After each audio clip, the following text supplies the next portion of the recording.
We weren't live last week. Hey, what's up, everyone? Welcome to podcast number 93 of Basement Radio Arcade.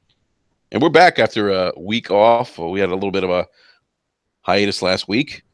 And, man, we got a lot of stuff to talk about. A lot of stuff. A lot of gaming-related things. PSX happened this past weekend. The VGAs. PUBG finally released this week on the Xbox One X, and we are going to kind of just gotta give a quick review of the year in gaming 2017, because I think this has probably been one of the best years that we've seen in gaming, and geez, probably the best that I can remember. And I've been doing this for well over for 30 years or so.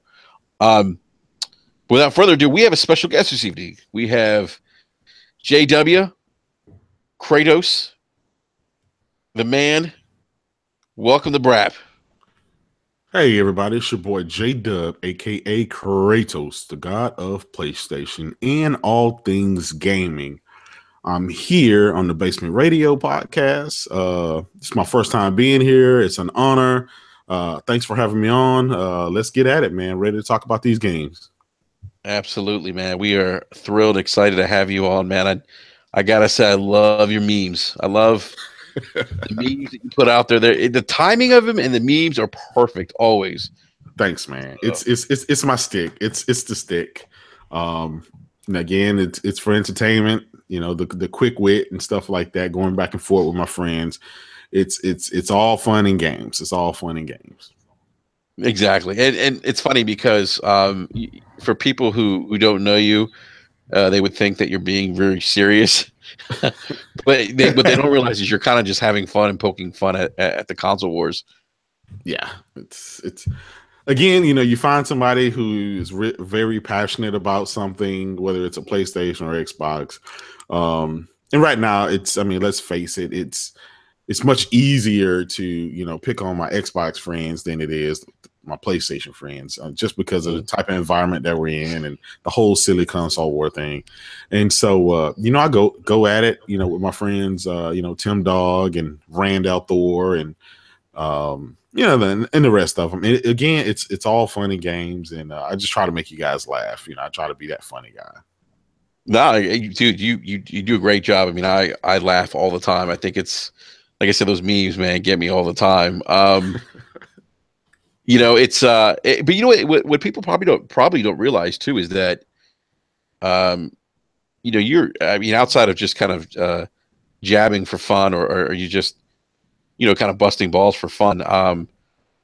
You know, you also are a great member of the community. I mean, the launch of the Xbox One X. I remember you're giving away, I think two Xbox One X's.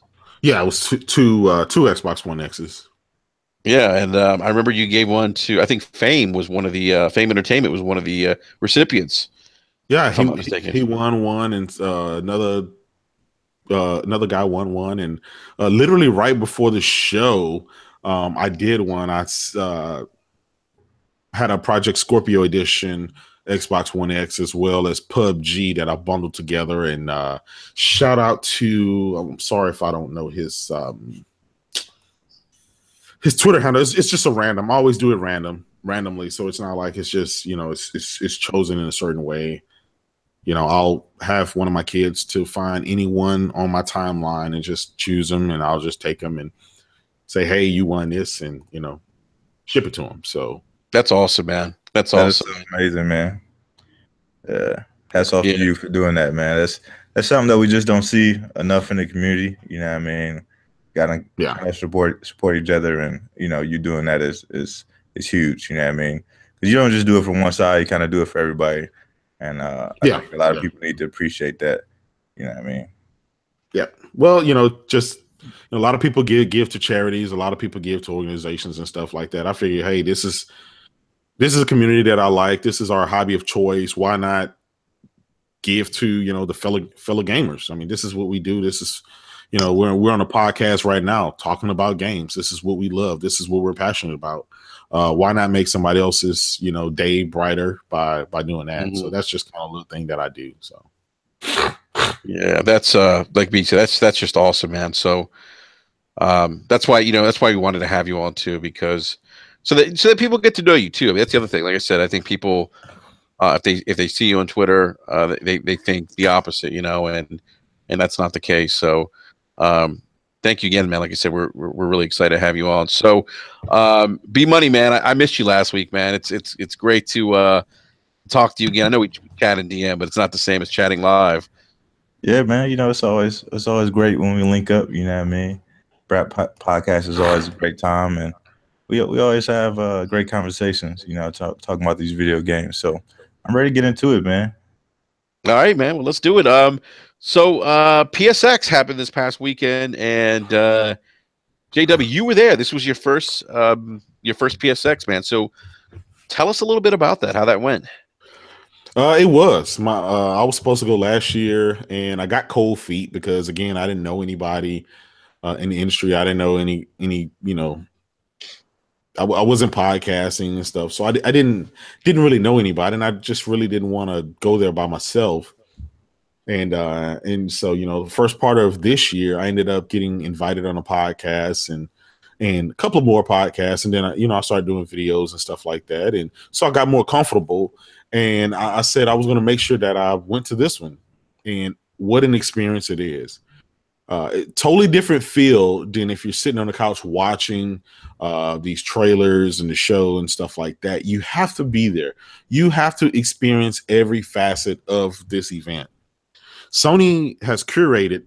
As soon as you step on the grounds of the convention center, there's 18-wheelers full of games on the inside. They're giving out free games. They're giving out swag. Everyone's talking. Everyone's taking pictures. Everyone's waiting for, to get inside the show and stuff like that. It's just this calm environment where there's nothing but gamers, and they're just talking games, and they're just enjoying themselves. And again, this is my first time. So maybe if you've been to other shows like that, it may not be a big deal, but it was a big deal for me.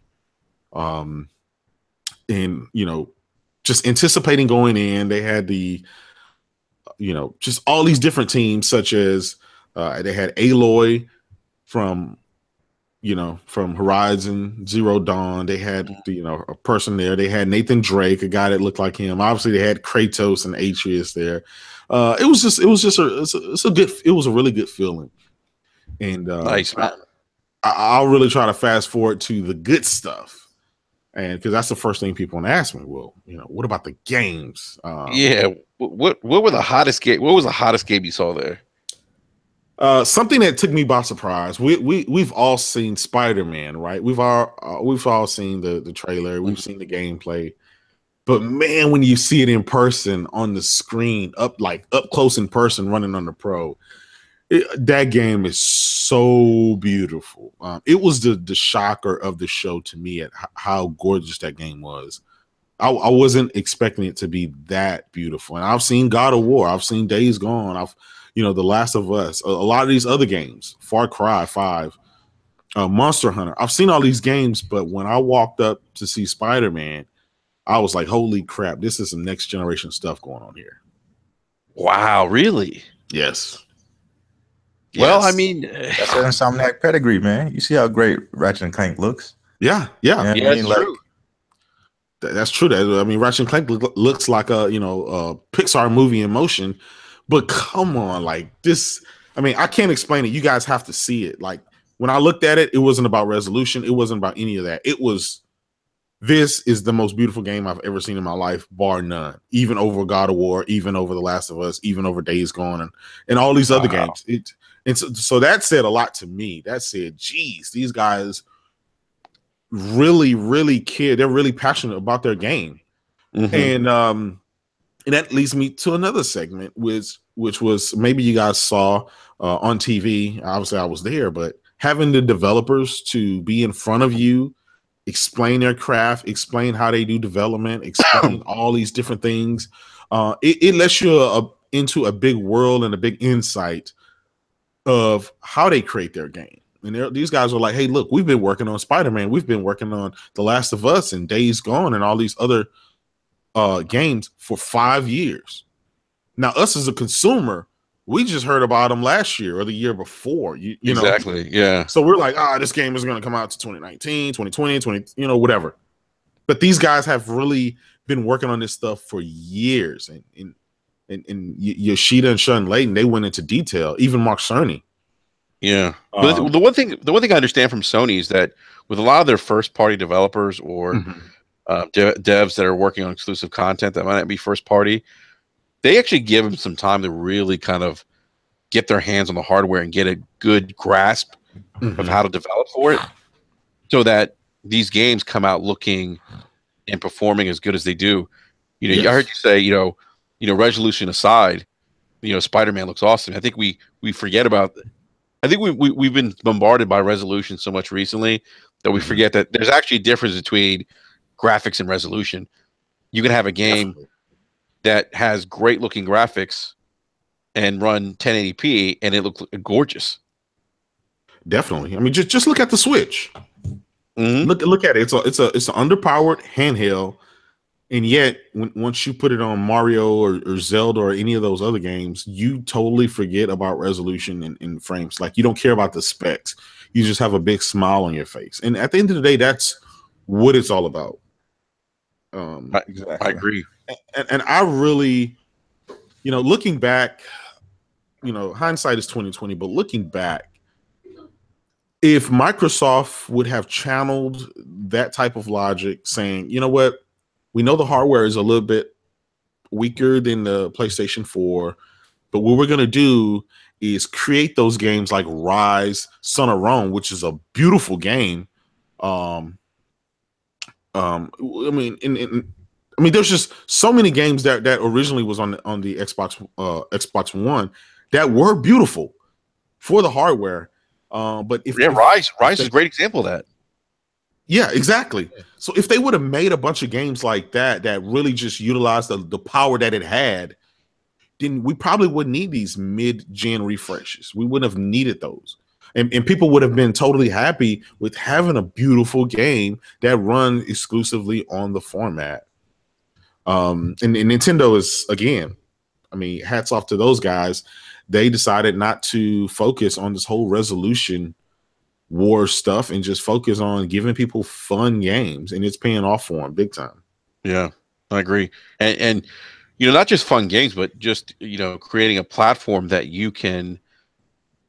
really ties you into their ecosystem on the fly. I mean, if you think about it, anywhere you have internet connection, you can literally be connected to Nintendo more often than you can Xbox and Sony. True. That's true. I mean, yeah, if you use your cell phone as a hotspot, you can, tether the phone to the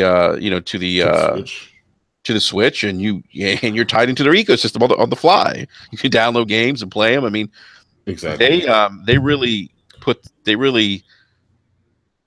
put something out that's really much different than that you can really say, okay, this console is much different than the competition. They really have something that's unique in terms of how you can experience and how you can play games. And I think it's to no surprise now that they're at, they've sold 10 million Switches now. Yeah, that's a big deal. And the reason it's a big deal is because they just launched this thing. And by the way, I'm playing a Switch right now as we're podcasting. Spoken like a true gamer. Podcast same time. It just goes to show you. I'm amazed sometimes. Here's the thing about it. They tried with the Wii U, right? That was the first iteration of the Switch. And even though it failed, they didn't do what they should have did. Gaming, these companies, they have to try something. They can't just sit back and give you the same old. Nintendo don't mind trying to give you a different way to play or a different experience. Look at the Wii. Then you look at the Wii U with the whole tablet integration. And then they figured out what was wrong with the Wii U. And then they said, well, hey, let's take the tablet and make it where people can walk around. That was the biggest downfall to the Wii U was, hey, I can't walk around everywhere in my house with the tablet. I can only go so far. And so they ended up doing it, and it's working wonders. It's working great. It has plenty of content, and it's just going to get better. I mean, it literally is just going to get better. So yeah, no, it is. I mean, they they had some pretty big announcements at the Video Games Award show with Bayonetta 3, I thought, and they're going to get more third-party support, which is crazy. Yeah, crazy definitely. in a good way. Good for them. So, so Jay, so Spider-Man looked awesome. I gotta be honest with you, like I thought PSX, well, at least the Friday night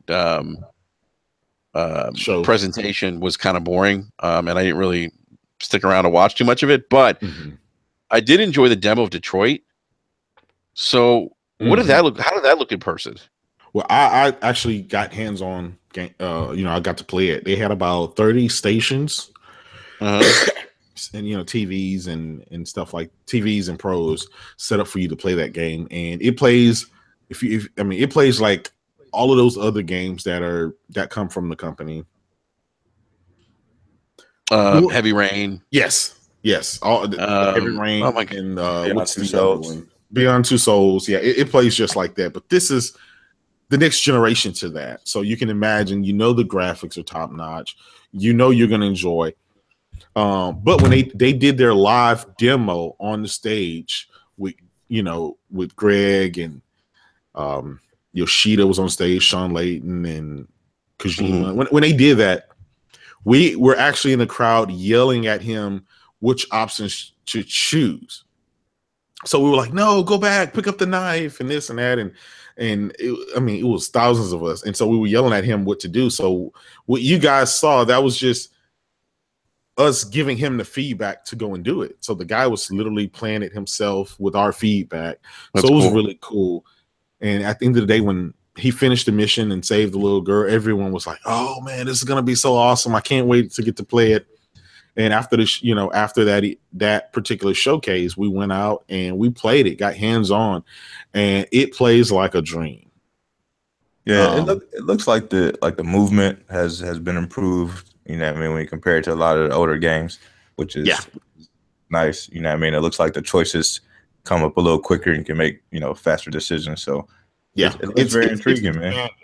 It's expanded, and the developer did say that there are thousands and thousands of different ways that these things play out.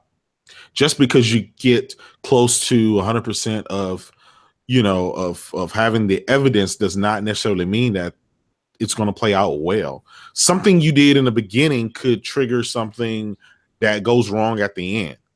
So the replay value of this game is going to be almost unlimited. Wow, that's interesting. That's really interesting. That something so early in a game could impact something further along. Yes, and it reminds me of Until Dawn. You guys remember that? Yeah. For you guys who played it, well, if you pick up something and it may trigger something later on in the game, and you're like, man, I wish I wouldn't have did that. So you have all of this stuff, in the play. All right, now I'm more hyped. Yeah, I mean, I did watch the I did watch that. That's like I think the last part that I watched. No, it wasn't the last part I watched actually. But I did see that on the live stream, and I thought that was really cool how engaged the audience was. Like when he went, I guess he had was it a fish or something he had to save? Yes, the fish. I mean, you could have left the fish on the floor, but we started screaming to him, "No, save the fish!" Save the fish. And then he put the fish back in. Everyone's like, "Yeah!" If you saw it on screen, he's like he was walking one direction, and then he stopped and he turned back around, and it kind of looked wonky, but that's because he was trying to do too much.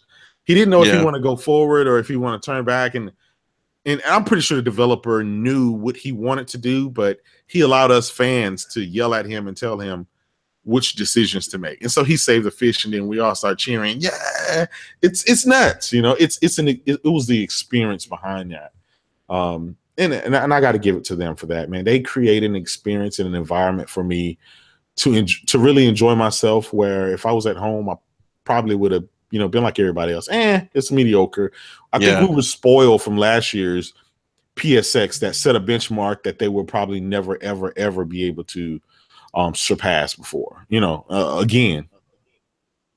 Yeah, that's a good point, because I think that's where they, if I'm not mistaken, where they debuted The Last of Us. Yes. Yes. Yeah, chapter 2. Yeah, I remember that. And so that, yeah, you're right. I mean, they kind of set the bar high Yeah. for themselves. Now God of War, was that on the floor show?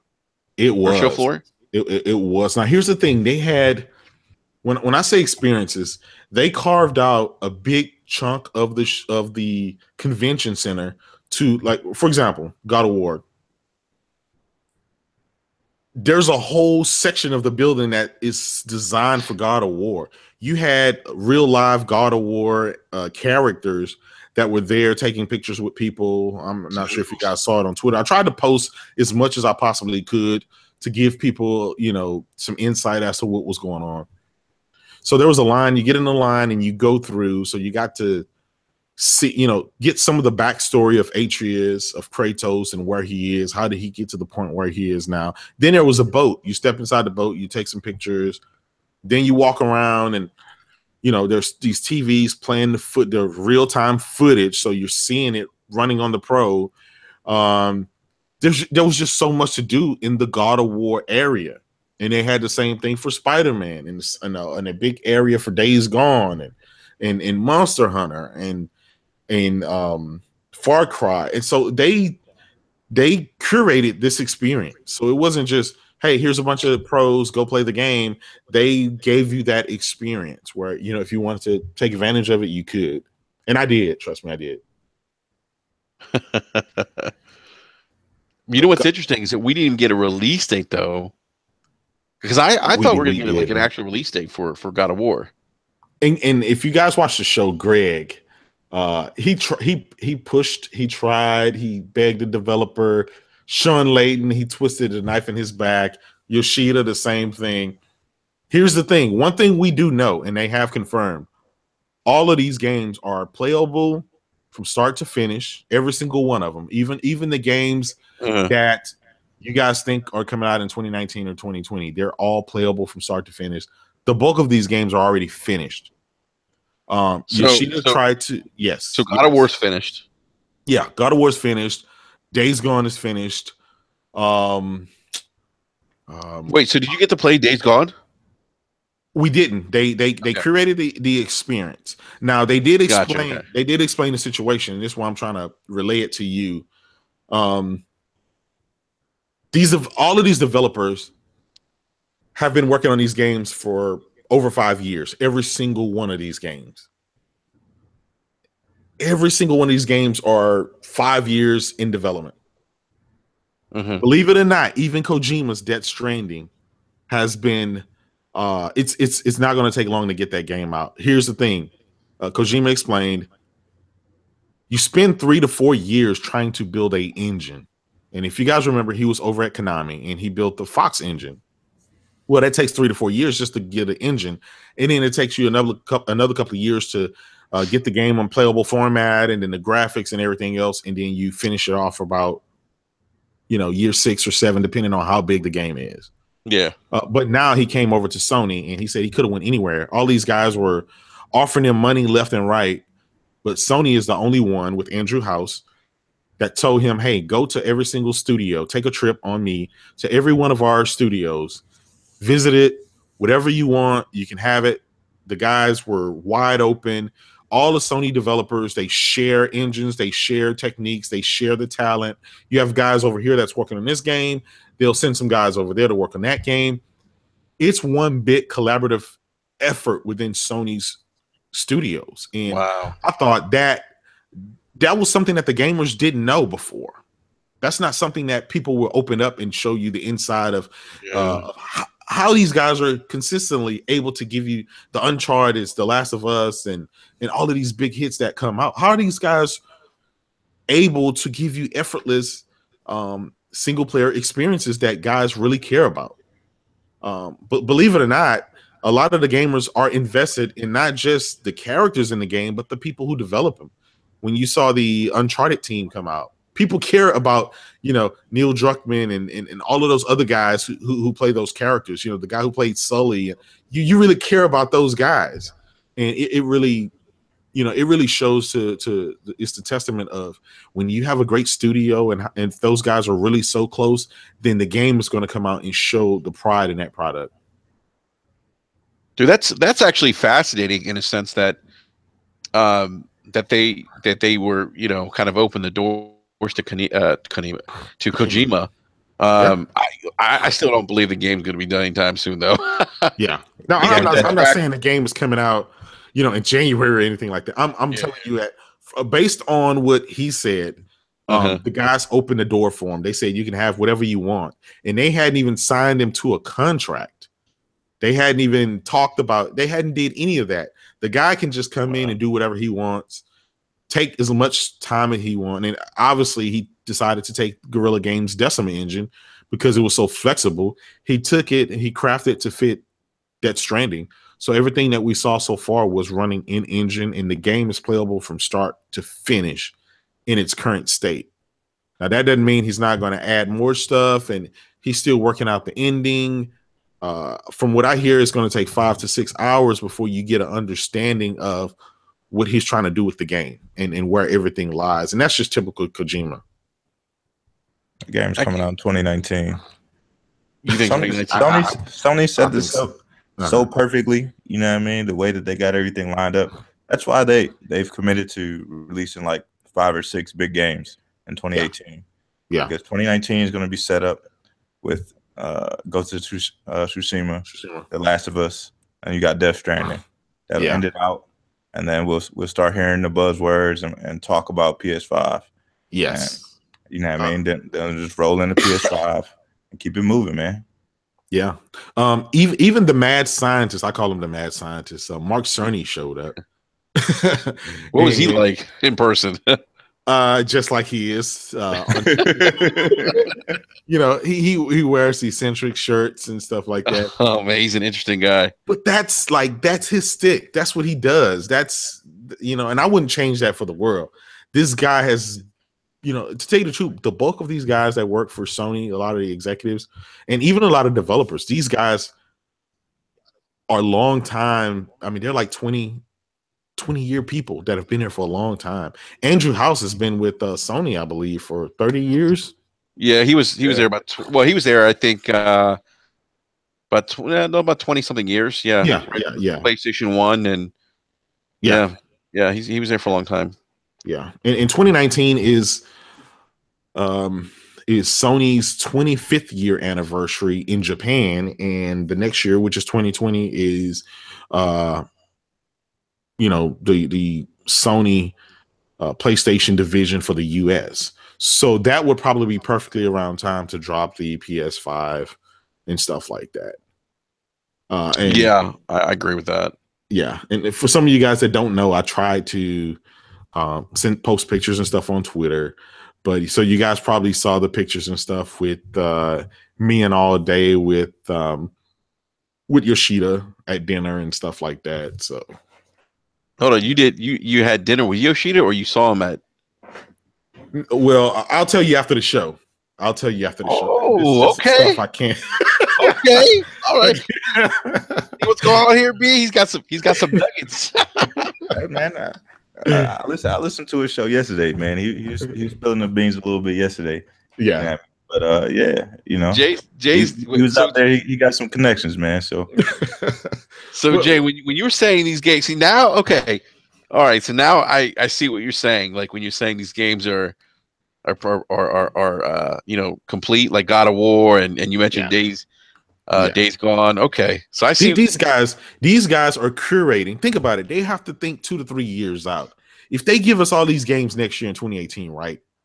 What is there to lead up to their next generation launch? They do not, trust me, they've learned their lesson this generation with not having anything and being forced to do some remasters real quick to try to have some content early on. They want to be able to keep this momentum and steam going forward. PlayStation 4 is selling, you know, better than the PS2, the best-selling console of all time. And they want to keep that momentum going. Therefore, I mean, obviously you have the Pro that's able to extend the life. Then you have VR that's able to extend the life. And then the rest is about the games. And these guys, Yoshida said that 2018 is going to be even better than 2017. And most of you guys know 2017 has been a crazy year. The amount of games that have come out, and everyone, I don't care who you are, you have a backlog of games. Oh, I'm backlog like a mother. What it is. Yeah. Exactly. Jeez, man. So you broke bread with these guys. We broke bread, and it's. So hold on, was All Day? Was he there with you? Did he break bread with him too? Yeah, I brought him with me. Yeah, him and his wife, by the way. Oh man, see, all Day's holding out, man. Come on, man. Hold out. Shout out to All Day, man. I'm about to send him a link. I'm about to send him a link. Get him in here. He's holding out, man. Because it's funny. We recorded Loot Chest Radio, which, by the way, I'm a co-host on that show with Jay Fonzarelli, All Day Digital, Salty Youth Gamer.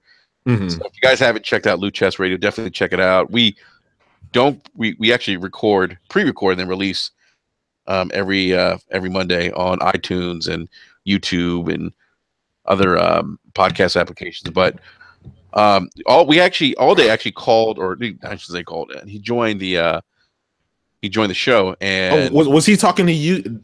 So he must have been talking to you guys. He had about 10 minutes, right before The Last of Us. Exactly. I was standing right next to him, and I was turning him up. I said, "Hey, man, we gotta go. The Last of Us 2 is about to premiere." And so he was talking to you guys, giving you a little insight and stuff like that. That's the podcast that he was doing. Yeah, so he's holding out. I didn't know he had dinner with Yoshida. Like, he has a PlayStation controller. Maybe I should let him tell you this, but Yoshida signed his controller. What? And this is his only PlayStation controller. So he was like, damn it, what am I gonna do now? I was like, he's gonna have to buy another controller. You can't play, you get the sweaty hands and it's gonna rub off, Dude, he's gonna have to go buy another controller. Absolutely, you have to. Yeah. Oh man, that is. It's funny because you always hear people say, "Oh, the Microsoft executives, they're the only ones that engage fans." Yeah. And come to find out, you got a chance to sit down and break bread with Yoshida, and I'm sure he gave you some insight into things you probably can't talk about now live. I'll put it like this, and not to cut you off. I'll put it like this. What the production that Sony is giving me, obviously I own all the platforms, I play all the games, but what Sony is giving me with their games, if they keep giving me all of these games like they gave me this year, and they're giving me the VR and they're giving me all these experience, I don't ever have to talk to Shu. I don't ever have to see Andrew House. I don't ever have to worry about these executives. Their jobs are to be in the boardroom creating these deals, giving you these exclusives and bringing the content to you. So that's kind of a big gripe that I have. If I see these guys all the time and they're on Twitter and they're podcasts or they're in party chats and stuff, and they're not giving me something, then I'm going to be like, hey, get off the freaking party chat and go get us some games. That's where I'm coming from as a gamer. But it is nice that these guys show up to these events and they're just walking around the show, just being everyday average people. And again, this was the event for their fans, for their people, and so they didn't have to worry about some of the other stuff, So somebody in the chats, said my friends would like to know who is Shu. Well, it's Shuhei Yoshida. He's the president of the PlayStation division. So basically, he's the boss. Yeah. Well, Nels is saying his friends wouldn't know who that was. Yeah. So you it sounds like you kind of got a lay of the land or a roadmap, if you will, into the direction they're heading long term after 2017, going to 2018, 19. Yes. Okay. And this is why, and it kind of makes sense. But I mean, as gamers, we're very impatient. Yeah. We're like, just give us the game, just release all these games. And it's like, yeah, but at the end of the day, if they release all these games and then you have nothing new for the next 2 years, then I mean, where's that going to leave you? Let's be honest. This year has not been kind, to my Xbox, to my Xbox. It hadn't been kind. There hasn't been a lot of content that's coming for it, and this is why you have to stage these things, and you have to have the indies for fillers. You have to have, the VRs or the different types of things to keep people engaged. Every day that your system is turned off is another day that the competition has to grab your attention. And that was explained to me in those terms. So it sounds like they kind of gave you kind of a perspective of how the industry works and why they do what they do, keep consumer engagement up high, so you don't lose out to the competition. Mm-hmm. Do they say anything about like exclusives? Like, did Shuei say anything about like single player games? Obviously, like that's been a big focus more recently with microtransactions. I know Sean Layden actually put out something today. I think maybe you tweeted this out, that they are still going to focus on, at least on the first party side, they're still going to focus on story driven content because they're good at delivering that kind of content for their first party studios. Do they say anything about that in particular? Were you there, or they did? And they said that in the showcase. Here's the thing, right? I don't know if you guys have noticed, but every single one of those guys who stepped on stage basically were throwing jabs from Shu to Sean Layden to Kojima to to Greg, to all of those guys. Even the developers were throwing those jabs out because guess what? That's their bread and butter. That's what they do best. They create story-driven narratives to give you some insight into the company and into the characters, and that's what they do. They could give you mindless shooters and multiplayer games that you don't really care about, but those are niche items. Those only last, until the next Call of Duty come out. Yeah. They only last until the next, like, for example, I'll take a game like PUBG. It's hot at the moment, right? But prior to that, you had Overwatch that was hot, and prior to that, you had something else that was hot. It's going to go away, but that pays the bills for that moment, for those couple of months that people are engaged.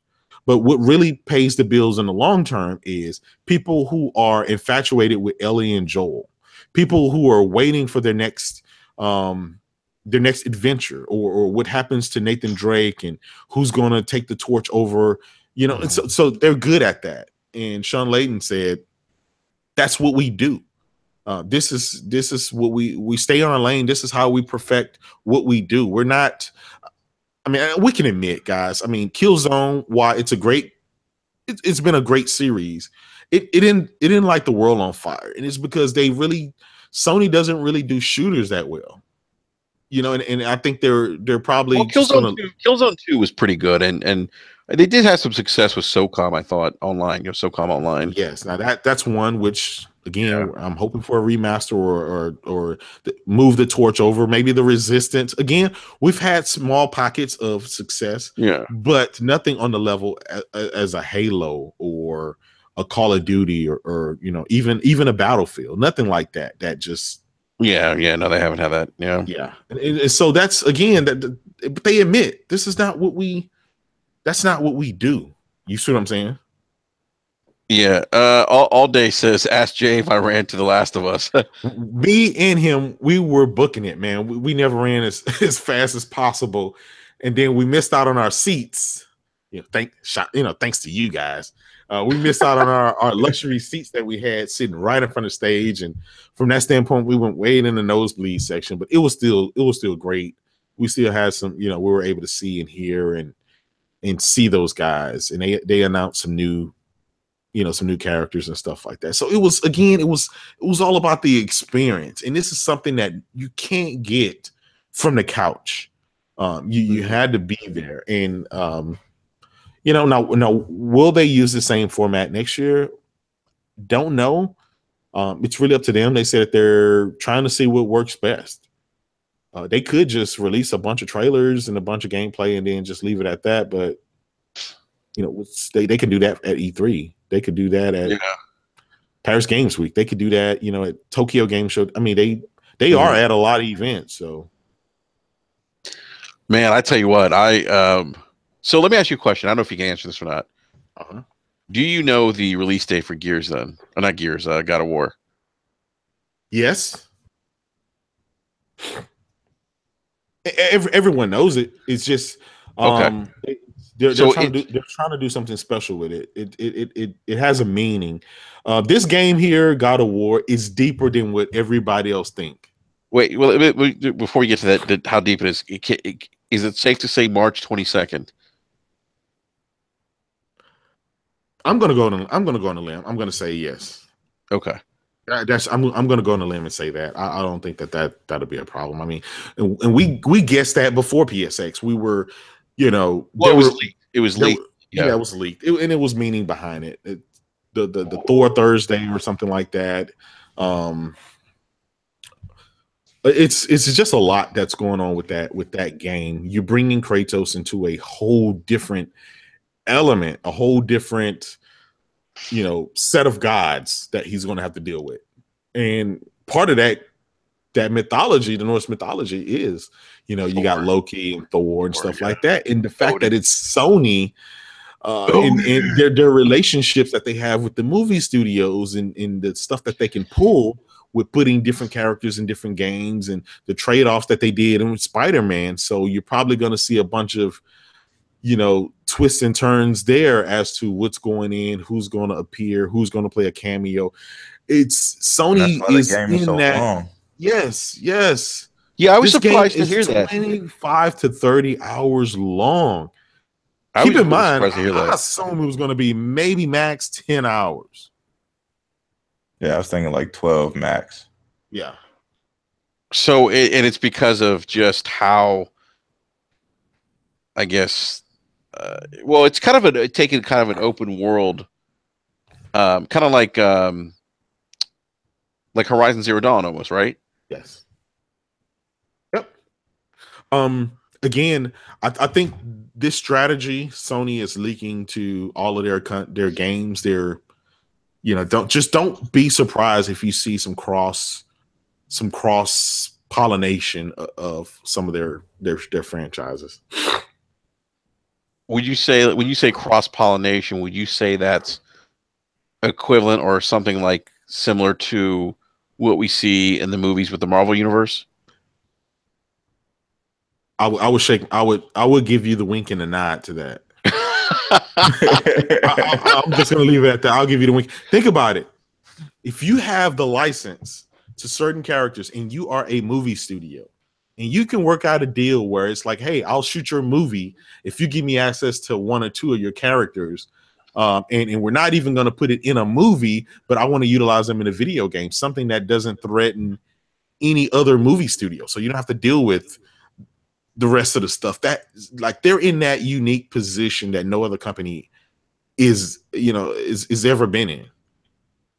So it's just nuts just thinking of the move that they're able to make with this. And keep in mind, I don't expect these games to just be a one and done. That's not what Sony do.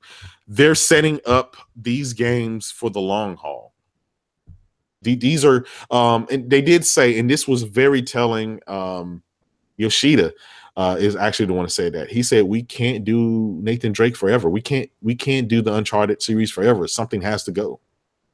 And when something goes, you have to bring something else to the table." And that was very telling. And you know, shout out to him. Did he say this at dinner, or was just in the? He just said it. He just said it, and it may not be a secret. I mean, that's Sony's history, though. Yeah, I mean, no, it's not a secret. I just they always have done this. Every generation, you know what I mean? They bring out something, they let it run for a little bit, and then, you know, they move on to something else. So, you know what I mean? Uncharted was the PS3 generation, you know, big game that we got for, you know, we got the little expansion. Move on to something else. Move on to the next big, great thing. You know what I mean? And they've proved that they can do that over and over. So I'm sure they won't have a problem giving us the next big thing. Well, it's guys. I mean, I was like leaving this event, right?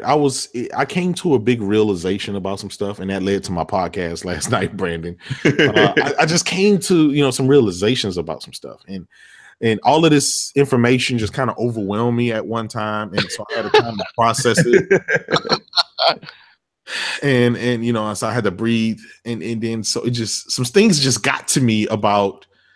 It's like I want to be satisfied across the board with all the platforms, with everything. I want everybody to do this because this was an eye opener, and that led to my podcast that I had last night. But there's a lot, man. There's a lot of stuff in store for us, and none of this stuff even includes the whole VR segment.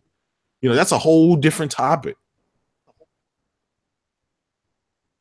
Yeah, no, because there's a lot of stuff that's got me interested. You know what I mean? And I'm going to pick up the PSVR, the GT Sport bundle. Yeah, $199, guys. $199. Yeah, I mean, you can't really pass that up. Yeah, and you know, Bravo Team looks amazing. That Impatient game from Supermassive, like all the Supermassive stuff, really has me intrigued to pick it up. So, yeah, you know, Farpoint looks pretty good, but everything from Supermassive has me excited. Moss looks amazing. So, I figured at $199, you know what I mean, I might as well go ahead and take that plunge and, you know what I mean, just give me some more games to experience. Yeah. Well, all day said he's going to try to join in 15 minutes. So I want to save, you know, some little stuff for him to say. And so I don't want to tell everything, just in case he's able to join. You know, if not, then, you know, I'm pretty sure, you know. But we were able to play Bravo Team together. I was sitting in, you know, I had my headset on, he had his on, and we were on teams. And our job was to take down a bunch of bad guys. And we were talking to each other in VR, just like we were the characters. We were looking at each other. We had our guns, and we had to move from cover to cover. Get down. Yeah, and that's exactly like Arnold Schwarzenegger movie. You know, get to the chopper. And so I got wounded. I got shot in the leg, and we had to fend off the bad guys. Come and bandage me up, and then we were able to, you know, finish. But when we were done, we were sweating, and we both felt like we had been to war. Man, I looked at him. I said, "Jay," he said, "What's wrong?" I said, "Jay, what the? You see the sweat?" He's like, "Yeah, man, it's real out here in these streets." I said, "Damn." Man, it was that's a day one by for me. That was an experience. And if the Bravo Team was that good as we played it, I think Firewall supposed to be better. Yeah. It's supposed to be like Rainbow Six and like a real tactical Sokum style, clearing the rooms and stuff like that. I mean, that's man. Yeah, and I think that's all that us gamers really want from VR is a serious approach. Yeah. Yeah, I mean, that'll win a lot of us over. You know what I mean? Yeah. No, that's why I haven't pulled the trigger yet. I feel like there's a lot of shovelware being thrown at VR right now. Nothing real. I shouldn't say a lot, but there's been some stuff that's questionable. Well, here's the thing about it. Okay, you're gonna have your indie guys making VR titles. Then you're gonna have your big guys making VR titles. Some people are only willing to spend $2 or $3 for VR games and experiences and have a great time, and others are willing to spend $50. $60 for a full experience. We tend to think of VR as a new platform. It's a new way to play. So we're used to, hey, I'm going to buy Madden, I'm going to buy 2K, or those are the games that we buy all the time. But it's like VR, you have to put the glasses on before you're like, okay, yeah, this is it. This is the real McCoy. And you can ask all day. Had you played VR before you went there? Nope, never. That was his first experience. Keep in mind, I'm a day one adopter, so so I've been there. Plus, I have Oculus Rift on the PC. I've been racing with iRacing, Assetto Corsa, and Project Cars for the last couple of years. I race competitively on the PC, so I've been sold with that. Nice, but now that the price is $199. People are willing to be like, I can definitely do that. Yeah. So I want to ask All Day something. All Day, you've been holding out, man. What up, man? you broke bread with Shuei. Oh man, we're just finding out about this. You can't remember. You can't all day. You can't tell. You got to be tight-lipped on a lot of things. Oh yeah, I'm already knowing. But yeah, man, we had a good time, and it's something I didn't expect that was going to happen. You know what I mean? It's very unexpected. But was it very just you enjoyable. guys? You and Shue? Like you two, or was it like a bunch of other people? Oh, Gio was there too. Yeah. Okay. And some other dude, I forgot his name, but yeah. Was it like a mob meeting almost? Like, you know. Yeah. Hey, I asked Jay. I said, "Hey, Jay, they didn't really eat nothing." He's like, "Oh man, what happens is these guys, when you're in that bracket, you just come for cocktails." I was like, "Shit." Well, and you know what? I held out on all day as well. There's a lot of stuff I didn't tell him, and some stuff he still didn't know. Yeah. But I was so adamant about going to this one place. And I was very adamant about it. I was so adamant. I said, "Hey man, get your wife to come and meet us at this particular spot here around this particular time." And so it was curated, but he didn't know it was curated. Not at all. Man, that's really that's and it's cool, crazy. man. It's kind of crazy how when I get to go in parties with Phil and talk with him for a couple hours and meet Aaron Greenberg and all these guys, you would never think the Sony, like when you're on Twitter, because I mean this Twitter stuff is new to me. You know what I mean? Mm-hmm. But I was under the impression that Sony didn't engage with their fan base. You know what I mean? That's just being real. But when I realized they are people person, I mean they are friendly, and they're just regular guys, man. And it's pretty cool to see that. You know what I mean? So, fuck Twitter. Yeah. That's some very honest statement there all day. Hey, but I mean, when you see like maybe 100 guys saying the same thing, and then when you don't see them really interact on Twitter with everybody, only once in a blue moon, you might sway that way. I'm not saying I believe it 100%, but you kind of do get that impression. Yeah, I agree, man. I want to hear some more things that I know we can't talk about live. Yeah, off the air. Yeah. But it was definitely a dope experience, bro. Like PSX is strictly for the fans. If you don't like Sony IPs, don't go. Yeah. Nice, man. I got to make it out to a PSX. It sounds like that's on my. That needs to go on my checklist, my bucket list of. Well, I think there's PAX South coming up too. Yeah, PAX South is coming up. But again, that's another small curated type thing where they're gonna have. I wouldn't expect to see Shu or any of those guys there, but I mean, obviously you're gonna see a lot of developers. I thought it was so awesome. Me and all day, we talked to so many devs, gave them advice on their game, and they're like listening. What? They're just like, okay, yeah, we're gonna do this, we're gonna do that. We have this already. Working out and stuff. And I took pictures and video and stuff just so people wouldn't think that I'm just lying or just. Remember when we went to go, because Kratos, he's kind of like one of these guys that like to stunt, likes to flex a little bit, right? Yeah. So we go to this little, I mean, the first thing we walk in, the first little storefront we've seen was these company that makes these little pixels, kind of like pop dolls, but they're pixelated and they light up, right?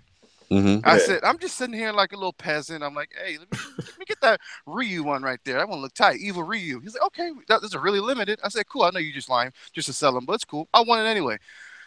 Kratos said, what would you like, man? All of them. I was like, what? He's like, oh, we don't.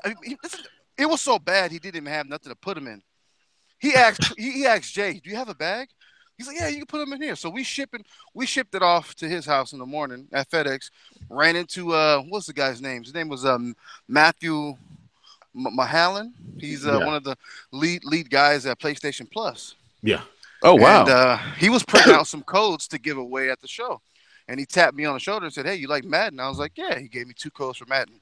Lost one of them, so kind of upset about that. But wait. So real quick. So did you take business cards with you? No, I didn't. Okay. Man, it was bad. No, they're made, but I didn't get a chance to print them out because he didn't send them on time. So okay. But I mean, I'm gonna get them done. So next time, even I go to any event, they'll be ready. So I'll probably pin out like 50 of them just to have them on deck. But yeah, that was a big issue because I honestly, the same thing I was gonna do, I've seen a couple other guys doing the same thing with business cards and giving them to devs. But honestly, the best way to get in contact with these devs is through email. So yeah. Because most of these guys at these booths, they're either temp workers or they're they're just like their faces. Like they don't have any connections with anybody. Like sometimes you run into devs that are actual developers that are there, but most of the time they're just representees of the company. Yeah, they're usually just working for like PR firms. Yeah, exactly. Representing Right. the company. Yeah. Just a face. Just a face. But the guy we were bringing up, suggestions, and Kratos was too about the how we think PlayStation Now should be bundled with a PlayStation Plus subscription, and he was like, he was like, you know what? It's funny you guys say that. I mean, you're not the only ones. We get that a lot, and it's something we're looking into. So yeah, you heard it here first. Sony is looking into bundling PS Now with PlayStation Plus. Yep. So it made sense to me because I was like, look, nobody right now in this iteration, I'm not going to pay any money to to play it. I did the free trial after I tested out. I was like, all right, it's okay. It's not worth my money.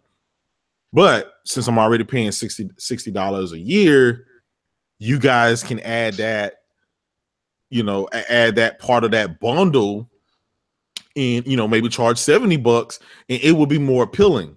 To besides the games, it's like, hey, well then, if this is something that's coming part of my subscription, I'll definitely use it, but I'm not gonna just pay just to have the service because I don't want it like that. Hey, Nels Coney wants to know name changes. Was that brought up? Oh man, yes, it was brought up, and we were sitting right there. Is it coming? Lady and talked about it. It's coming. And it's going to be there most likely before E3 or before that. Sean Layden said definitely before next PSX. So it's coming. He explained the complexities with it. Again, these guys aren't as, how can I say? I mean, think about it. They're not known for having they're not as well prepared as Microsoft is with their Azure cloud servers and stuff like that. Sony is not. And we can just all admit that. Well, no, I mean, they're not a technology company. I mean they got, think about it. They got freaking hacked. How many times has Sony, the corporation, been hacked? How many times has PlayStation? I mean, every day. Yeah. I mean, yes, these guys, they invested, and they're investing and they're doing things, but this has not been something that has been at the top of their list in the prior years. But it's something they hear. It's something that we're gonna have in 2018. So, JayDub, man, I'm still like, wow, you had dinner with Gio and Shuei. That's just mind blowing. Yeah, man, it's and for them to engage you guys and kind of give you some information, if you will, or some insight into the industry is just really cool. Well, and I'll tell you this: a lot of the stuff, it was not necessarily behind closed doors. These guys, again, they said this is why they wanted this style format. They want people to get to know them and the developers and other people because, like the guy in the comment section said, who is Shu? A lot of people don't know these guys. Yeah, it's not. They don't see them every day on Twitter like you see Major Nelson and in Aaron Greenberg and the rest of those guys. Those guys are front and center in your face every day, all day. Now, did you go offer Neil Druckmann some advice? No, that's one thing you don't do. The guy is a living legend. You just get out of his way and let him do what he do. You tell Kojima to stop pulling out weird trailers. Man, when he walked out on that stage and he had that little robot thing connected to him and stuff, it was all cool. And he talked a lot too. He talked about how Sony again opened their doors and gave him access to whatever he wanted and didn't even sign a contract. They didn't even talk about money or whatever. He was just like, hey, go make you a studio, go do what you do. Wow. And they didn't even, they're not standing over him. Hey, when is this game coming out? They're like, hey, if we give you everything you need, then it shouldn't take you 10 years to build a game. We gave you an engine, so that shaved 4 to 5 years off of this game coming out. You see what I'm saying? Yeah. This is this. I think a lot of what you're saying are things that we've all kind of know about Sony. Mm-hmm. That they give their really, especially first party, the time to develop and be creative, take creative risks too. And B, I think you said this earlier, like, they're always putting out new characters like each gen. Yeah. I think you said I think you said Uncharted was like PlayStation 3's, big franchise. And then they dropped this console gen. They dropped Horizon Zero Dawn, and I said this too. Like, they dropped these new franchises, these new characters, and they're going to sell PS5s, and they're locking people in for the PS5 already. Exactly. Yeah. Exactly. So here's the thing about it.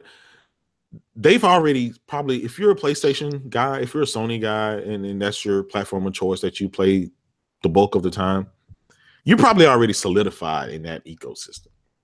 Sony is going for the other guys that are necessarily not satisfied or is not used to the Sony platform. They're trying to reel you in on that front. And this is why the VR, to a lot of the guys that are probably not the hardcore gamers, they just want to, maybe you're at Walmart or GameStop and you may decide to try on VR and be like, oh man, that's cool. Let me buy a Slim for $199 and let me pick up that VR for $199. It's on, it's more compelling. But so we do know that Nathan Drake in Uncharted was last generation. It was created last generation. It's time to phase that out. And you got Aloy in Horizon Zero Dawn. You also have Days Gone. That's another franchise that we're going to get to know about that character and the story and stuff like that. So that's something else that's going to be able to move forward to the next generation. They're just getting started with the Last of Us. Obviously, they don't make these games every 2 years. So that game has legs. Everyone will always want to know what happened to Ellie and how did Ellie come about, and what happened to Joel? Did he die? Is he still living? People want to know, and they're using this platform to reel you in. J Fuzz. Yeah. See, the best thing about The Last of Us is that they only need to make one each generation. Like, I know we got the remaster or whatever for PS4, but even if they didn't do that, like, they could just make The Last of Us 2 right now, and PS5 make The Last of Us 3, or whatever they're gonna do. You know what I mean? It's just that one pillar that they have. It's like everybody's highly anticipating it, and when it comes out, everybody's gonna jump on it. So it doesn't have to be like Uncharted where there's 3 or 4 games in a single generation. Yeah. This is and I think that when people like myself, and UB Money, I know you're critical of Microsoft in this regard. This is why we're critical of them, because they don't do this, and they used to. They used to early on. They used to invest in new franchises, and it wasn't just Master Chief and Marcus Phoenix or Forza. There were other franchises, other things that we're doing. So it's this is this sounds like a really cool experience, man, to be part of, especially as a fan of the industry, not just being a fan of like the Sony platform, the PlayStation platform, but just being a fan of like the industry, to go there and hear these developers talk, and sit down with Shuei and break bread with him, and talk shop. I mean, that's amazing, man. Yeah. Well, I'll tell you what, it is again, it's an eye opener. A lot of this stuff, guys, we can kind of guess, but we don't know. We don't have confirmation. And a lot of things I got confirmation of what I kind of assumed. And it all makes sense. So I'm not trying to say anything that's just kind of reaching or out of the stretch of the ordinary. I'm not saying anything like that. I'm just telling you, if you step back and look on the outside and see how Sony are releasing these titles, and why you're not getting some dates on some things, it's because they're still trying to figure out the exact date. What's perfect? Well, if I release God of War here, how long will we get the proper exposure before I release Spider-Man? Do I want to release them all within a month or two? There's a lot of complexities that go into that, and obviously these guys. I heard Spider-Man May. Go ahead. I heard Spider-Man release date of May 2018. See, here's the thing about it. Like, we don't know, but the proper exposure from the outside looking in would be, hey, I want to capitalize on some of this movie footage. That's why the person I heard this from said that that May for Spider-Man makes sense because of the Avengers movie. Exactly. Guess what? You boot up Spider-Man, or it's advertised, or the cover of it shows that metal armor that that Iron Man gave him. It's the tie-in. It's just the more exposure. People are gonna buy that, even if you're not a PlayStation fan. People are gonna buy that game just the same way Star Wars fans buy the PlayStation theme console. It's because they are fans of the movie, not necessarily the game. So it's gonna sell in droves. Yeah. Man, this is man. I wish I would have gone to this event. Again, if you watched it at home, you'll be like, this is trash. It was not what I wanted. But being there and being able to talk to these guys and see the curated events and see the games play right up close on your TV, because trust me, man, watching something on YouTube and watching in real life is a night and day difference. Oh, wow. Well, Jay, man, thanks for sharing that in-depth, that experience that you had at PSX, and maybe teasing some things there, throwing little teasers out. We definitely appreciate that. So, but speaking of games and you said this earlier, like 2017, and how it's been a strong year for Sony. One thing that I wanted to talk about, actually, before we get to 2017 or year in gaming review, and we'll try to get to that pretty quickly because I do have a hard stop tonight at 11 o'clock. PUBG. Now, am I the only one on the panel that purchased it? No, I have it. I have it. I've been having it on the PC, and I picked you have the PC. 2 copies on the X. Yeah. Yeah. B Money, are you going to pick up PUBG? The dude that I game share with, he actually picked it up yesterday or whatever. Okay. But for me, I'm not playing it too. It's faster. It runs better. Yeah. So I picked it up, and I'll say this much: it's definitely, you can't play it by yourself. It's really boring if you play it by yourself. I played 3 games by myself. Yeah. And I was like, this shit is boring. Like this, I'm out there like running around looking for people, and it's just like, what is going on? Like, I will say this: at least like they've addressed my biggest concern with camping, right? Because they actually force you, force the players to move to like the next area of engagement. Yeah. And then that area of engagement gets smaller and smaller and smaller, which eventually it gets so small to the point where you guys are on top of each other. But and I understand, so I fired it up, right? I have an Xbox One X. I fired it up on that, and there was a lot of I knew the game didn't run well on the PC. I knew it didn't look well, so I wasn't expecting anything more, right? But I was kind of surprised to see some texture pop in still. And I'm thinking to myself, 6 teraflops, texture pop in. Why am I seeing pop in? I should not be seeing any kind of pop in this game. That just should not happen. The frame rate stuff, okay, I get, right? It doesn't have the best visuals. It has soup textures. I mean, that's whatever. That's fine. It's not a big deal for me. If the game's fine, if it's fun, the gameplay mechanics are good, I don't have an issue. But I do have an issue with pop-in, especially on a 6 teraflop console. I don't that shouldn't be there. And I've gotten heat for saying that because people are like, oh, well, it's a preview program game. It's early access. Yeah. That's okay. So that's I'm so tired of people saying that, man. Excuse after excuse. Here's my take on it, guys. Man, come on. Obviously, I've been very vocal Yes. Okay, so I bought the game. Me all day and a couple other YouTubers, a couple of friends. We played it. We enjoyed it. We had so much fun. We can't wait to play it again.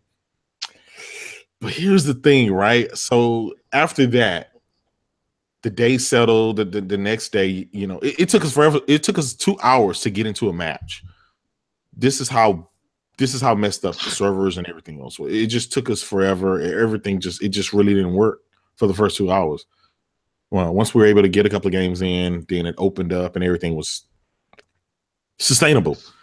And then I started thinking about it. You know what? Microsoft marketed this thing.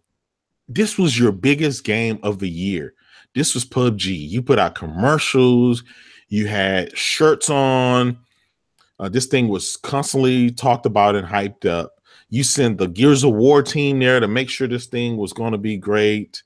The developer came out a week before PSX and said, yeah, it's going to be 4K 60. Guys hyping it up. Yay.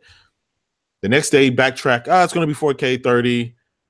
Okay, I can deal with that. Because the whole parity thing, I can get by that. But then the game drops and it's running, average of 17, maybe 20 frames on average. It can dip as low as I think we've seen four frames at some time. In places that it shouldn't dip, it dips. Like, for example, when you're first in an airplane, there's no textures on the plane, there's no there's nothing. I mean, all you see is soup. Why is it chugging at that point? It's not doing anything. And so that takes you out of the experience. Then when you parachute down, there's frame rate issues, and you don't want that to happen because I'm like my guys like the screens it's it's kind of like chugging along. There's a lot of screen jutter, and it's like, and I'm like, wait a minute, the other guys are going. They look like they're not having any issues, and they're falling faster. And they're gonna get to the weapons before me. Yep. It does affect gameplay. It really does. I played a little bit today, and I was in a firefight, and it's just, guys, this is a Twitch. This is a Twitch shooter, a little bit lesser. Well, if you play it on a PC like I do, it is. It's just like Call of Duty. It's a Twitch shooter. You have to be quick. You have to, reload, and you just have no time to just wait, because in a fraction of a second, you're gonna get killed. I got killed because it was chugging along, and the guy hit me with a skillet while I was shooting him. I was literally shooting him with my pistol, and it started juddering, and he freaking killed me. And I was so mad, I turned it off. And I'm like, this is not good. I will tolerate some things. Even on the Switch, I've been an advocate where, I'm used to 60 frames on a lot of this stuff, but I'm willing to sacrifice half of those frames for the portability. But this, I spent $500 plus on Xbox One X consoles, and this is supposed to be the 6 teraflop beast. It should have enough power to chug through this mess of optimization or whatever they want to throw, the preview code or whatever. It should, and it's just, and I don't know who did not play test this thing before they released it. Why didn't Phil and Aaron and those guys have a meeting of the minds and say, guys, Digital Foundry is going to tear us up. We can't release this. And they did. Sure, the same reason why they have people play test Quantum Break or Recore or any other game they put out that's been mediocre. Yeah. So, B, what are your thoughts about? Because I know we've talked about this a little bit in DM, but kind of share your thoughts to everyone else out there about this game and it being in preview and people. Because I heard you say earlier, like, I'm tired of people saying that, it's an early access. Yeah, because everybody hyped up the game, you know what I mean? It's had all these record number of players or whatever. So it's got all these players, $30 a pop, 20 million players. How much money is that? $500 million? Easy. Is that bigger than most games budgets that come out that are full-fledged games? Yeah. So if they're making that much money off the game and the game is running this horribly, stop making excuses for it. You know what I mean? I don't care that it's a preview game. Why are you releasing this game at retail if it's a preview game? What other game that's been a preview game is released at retail? None. You know what I mean? You hyped up this game, and the entire year is supposed to be year to X, and the X is struggling to run this game. I don't understand. Like, it's one map, 100 people playing on one map. Everybody gave them all this money, and all we get is one map and 100 people playing on it. Like, you're not showing me anything. It's not impressive to me. I'm not running out to give you my money when the game doesn't run properly. So stop making excuses for it. Things to say. Go ahead all day, man. Go ahead. Go ahead. Can you guys hear me? Yeah. So, I mean, we had a couple. The launch day was terrible. It was, I mean, if you told me this was running on the X, I would have laughed at you and I never would have been interested, right? Everything's terrible, you know, lobby area. Terrible. It does when your feet hit, it does become more stable, right? I played it last night. The game was running, at least to me, 40 to 50% better than was at launch day. It's still, the frame rate's still tough in those beginning areas, but I didn't notice foot at all last night. And they added, it seems like they did a soft patch because all the clothing that I couldn't customize the first day, any customization options weren't available at launch. Now they are. So they did tweak some stuff within this 24-hour period.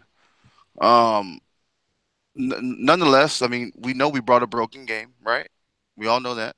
Mm-hmm. My problem is, this is the only issue I have is, did you fucks test out the game before it launched? Facts. Like, you know what I mean? Like, you could have did something. There was no, like, how many games have we fucking bought in this generation that have day one patches? Day one. Yeah, just about all of them, to be honest. Right. I all loaded the games. Right. I'm a dev. I loaded the game. We loaded up at 6 a.m. Tested out. Okay, it's running like shit. Hey, Jeffrey, can you whip up a patch for me real quick? Yeah, sure, I'm on it. You know, like, if it didn't fix the game, it made it a little bit more stable, and nobody would be complaining. You know what I mean? Like I said, playing last night, the game is running a lot more consistent. Hey, all day, you were botting out, man. Breaking up there. You said the game's just running way more consistent now than launch. Hey, all day, you were botting out, man. How is the aiming now? Because I know that the aiming on the first day was all janky.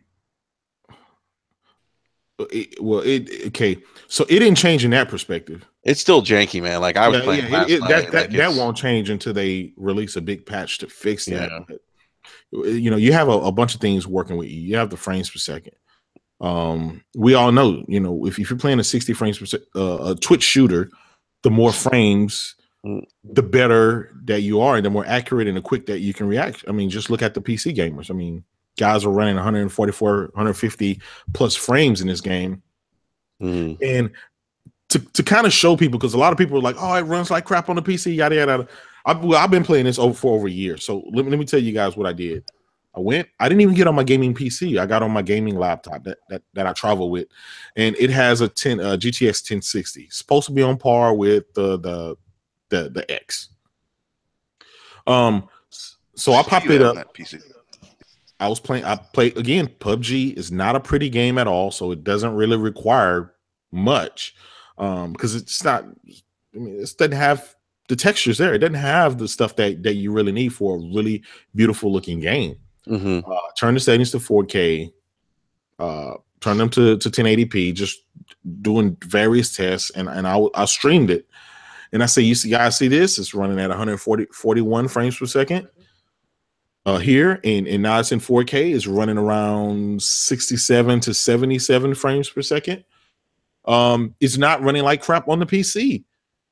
So stop with the nonsense. It's not going to sell 26 plus million copies on the PC if it's running how it's running on the X. That's just was not the case. So guys are coming up with all these different excuses. The mere fact that Microsoft hyped it up and put out there that they sit their special team, the top developers at the coalition, you know, the Gears guys, to get this thing up and running, and then it came out in this fashion means that somebody either lied or they were just like this, or this was a money grab for time being, and they'll be like, well, it's early access, we'll deal with it next year. We'll patch it next year or whenever. I mean, this was just an epic failure. This year was already a tough year for Microsoft and Xbox because all the blunders and the lack of content and stuff like that. But just when Microsoft is trying to get some traction going, there is something else that comes and they fall flat on their face. And I started to get upset about that. I'm like, look, man, I'm pulling for you. I'm spending my money. I'm buying these consoles. I'm trying to support you, and I'm trying to give you an opportunity, but you guys are not making it easy at all. This was the least you could do. It was the only game that most guys really cared about this year was PUBG. This would have helped a lot with restoring some faith with a lot of the consumers. I think had they come out and this game had performed better, like exceeding the expectations, like that old saying, under promise, over deliver, right? Yes. Had they over delivered on how this game performed, think about the amount of goodwill and good word of mouth that would have created for them. Yeah. You brought up a point. They sent their developers from the coalition over there. They marketed this as a trip. The interesting thing, the thing that's fascinating for me is that they're taking a game that has gained a lot of popularity, right? I mean, there's no denying that. I'm still trying to figure out why it's so popular, because I personally, I'm sure it's fun with a group of people. I'm sure if I hopped on with a group of friends and was playing it, I'd have fun. But is it offering me anything unique that I haven't experienced in another tactical-based shooter or Twitch-based shooter? No, it's not. I mean, outside of 100 people, yeah. I mean, sure, but I mean, on Battlefield, I'm getting 62, 64 people. Yeah. And it runs better. Keep in mind, Digital Foundry, they didn't do it any favors, and they even said this. Look, you could get Fortnite, the Battle Royale mode, which is basically PUBG. You can get that for free right now, and it runs beautifully and it looks beautiful. So that was very telling. I mean, that was kind of like sticking a knife in the back. That, because again, you are spending $30. Yeah, and I get that argument when people say, well, it's up to the consumer. If you know what you're buying and you're okay with it, then that's on you, And I get, like, I knew what I was buying, like $30. I knew what I was buying, but I did think that, and I wasn't expecting to see Poppin like that. And I'm just a stickler for Poppin, especially when it's on a console that runs a 6 teraflop console, and I don't know if that's an issue on PC. Mm-hmm. Is that something you guys have experienced? Is that an issue? I haven't. With kind of the texture pop-ins, because it is like you're seeing trees pop in, you're seeing shrubs. Yeah. I was teleported from outside the house to the side of a tree, and I don't know where that tree came from. Again, I've been playing this game, and I played it from when it was rough on the PC all the way to where it's now. I mean, right now it's probably close to being, coming out of the freaking beta or whatever. It's I mean, come on, 26 million people are not playing a crappy game. You see what I'm saying? Well, that's what I'm trying to figure out. Like, but what is the allure of this? Like, I haven't figured it out. I mean, I played it. I can see like the that it could probably like, if you're someone who's like super competitive, mm-hmm. Or you run with a clan, I can see people really getting into it. Mm-hmm. But to me, there's like so much other content out there. There's so many other better shooters out there that you can get into. It just last year I just don't see it. Yeah, last year it was Overwatch. That was the biggest shooter of the year, right? Mhm. Okay, this year is PUBG. Next year is going to be something else. We again, me and All Day and the rest of the guys we were playing, we had so much fun. It is fun because you're playing with your friends. It is not made to be a solo game. You have to play with your friends. You have to talk crap. You have to try to, find this house with all these guys in it just hunkering down, and you have to try to take them out one by one. That's where that allure comes from, rolling with your friends and having fun. But when the performance gets in the way of having fun, then you have a problem. And yeah, I think, and they were supposed to have crossplay with this playing with the PC. Are you kidding me? No, they shouldn't have. I'm running 144 frames and you're running like 15 to 17 frames. That's a non-starter. Keyboard, mouse, nope. And why did the developer come out and say the thing was going to be 4K 60? It was running at 4K 60. Then he backtracked and said it was running at 4K 30. I would rather for them to scale down the resolution, run it at 1440p or even 1080p. It's not a beautiful game. So it's in 4K, but that's not going to do you any favors. I think 4K is just a waste. I mean, I know it's got, I know like Digital Founders go, the Xbox One X version has better draw distances and stuff, but I mean, the 4K resolution for me is a waste. Yeah, it is for that game. I'm not like, I guess for me, like, I just don't understand the marketing behind this game and marketing like a AAA game, and it's not a AAA game. It's a game that's still in preview. It's still being worked on. So why market it like that? Like I get they're trying to capitalize on. I get they're trying to capitalize on the momentum, the hype of that game, the excitement, the popularity of it. I get that. Yeah. But I just I don't know. I just got a sinking feeling about this game on the console. I don't think it's going to do as well on the console as it's done on the PC. That's just my opinion. Yeah, I think there's like I said, so much other more. This game does not need 4K. Yeah. Like, I don't know why they're even trying to push that. I mean, they never said that was a selling point for the game anyway, but I wouldn't even want it the way it's running. I mean, imagine if it was 720, 900, 1080p, it would run great. Yeah. Yep. If they would have, if they can lower the resolution and get that thing running anywhere near 60, the game is going to be hot. It's going to be good. It's going to be okay. But I don't know, man. I don't know. Again, like All Day said, why didn't they test this game before they released it? And they released physical editions too, not just digital. Well, I think it from a business standpoint, it's very smart for them to do physical because of just how popular that game is. Yeah, you kind of expand that consumer base now. Because you do have people that aren't going to buy digital; they're going to buy physical. So now you got out on store shelves now. Yeah, that part makes sense to me from a business standpoint. Yeah.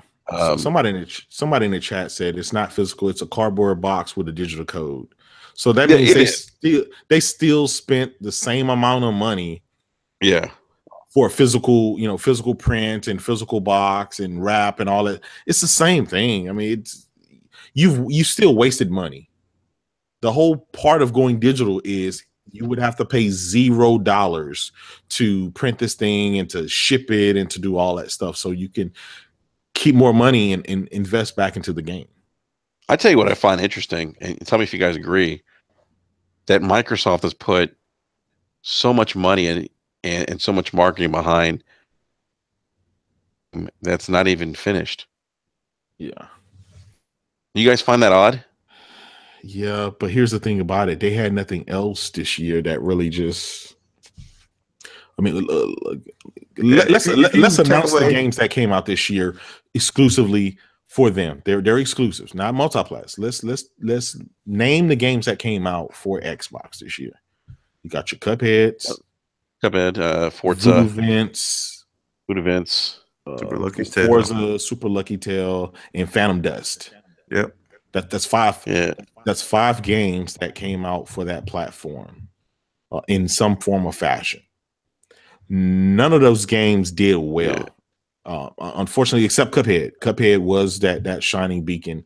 So PUBG would have saved the day. That would have, compared to all the games that Sony and Nintendo have releasing that have been, winning all these awards and that's graphically demanding and stuff like that. This was the game. All they had to do was just this one game. It only took this one game to make them okay, or put them in a position where they can have steam to move into 2018. But they fumbled this whole year, and then at the end of the year, you're still fumbling. 2018, people are gonna, they're gonna be like, I can see it being frustrating because it's frustrating to me. Yeah, B-Money, what were you gonna say, man? I was just gonna say, if you take away PUBG, like they literally had nothing the entire year. I mean, you had something for the racer fans with Forza, you know what I mean, and Halo Wars 2 was at the beginning of the year.